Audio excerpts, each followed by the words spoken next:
राधे राधे। हमारी तरफ से सारे बहन भाइयों को राधे राधे। और देखिए कितना प्यारा भजन लाए हैं हम आपके सामने कि हम पहले बचपन में आता है हमारा, फिर हमारी जवानी आती है, फिर हम बुढ़े हो जाते हैं एक न एक दिन, और एक दिन ऐसा आता है कि हमें इस दुनिया को भी छोड़ करके जाना पड़ता है।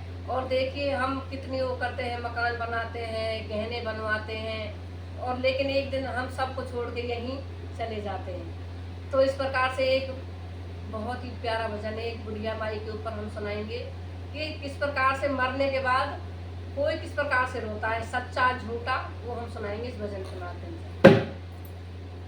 हरी कोठी पर कोठी बने